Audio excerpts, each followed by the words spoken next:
La MINUSTAH est clairement une des plus importantes. C'est aussi l'une des plus anciennes parmi les missions de stabilisation, de sortie de crise que nous avons. Et donc je voulais absolument venir depuis longtemps. Et là, les circonstances finalement m'en ont fourni l'occasion, puisque dans 2 jours, nous allons malheureusement nous souvenir de la terrible tragédie qui avait endeuillé Haïti au moment du tremblement de terre en 2010. Ce sera l'occasion de nous souvenir d'abord de cette terrible souffrance du peuple haïtien, mais aussi de tous nos collègues et amis qui ont péri dans le cadre de leur mission dans ces circonstances tragiques.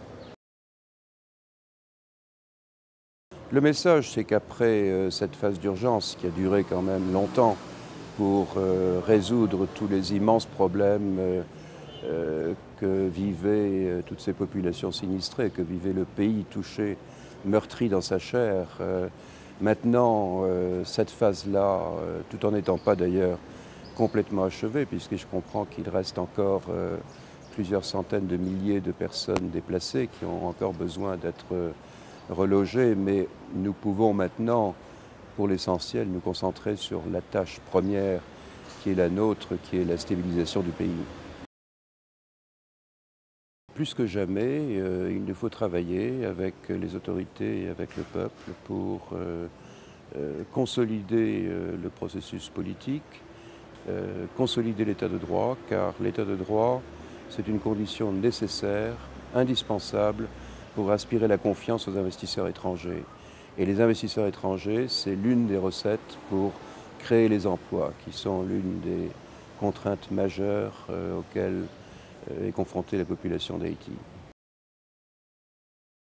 Dès le début de cette épidémie, l'ensemble de la communauté internationale s'est mobilisée. Et les Nations Unies elles-mêmes, pour ce qui les concerne, ont consacré près de 120 millions de dollars à des mesures immédiates pour venir en aide aux populations touchées, réhydrater les malades et plus sur le fond pour aider à travers une série de projets à impact rapide à créer des facilités d'assainissement, de traitement de l'eau. Tout cela, ça a fait partie des tâches d'urgence.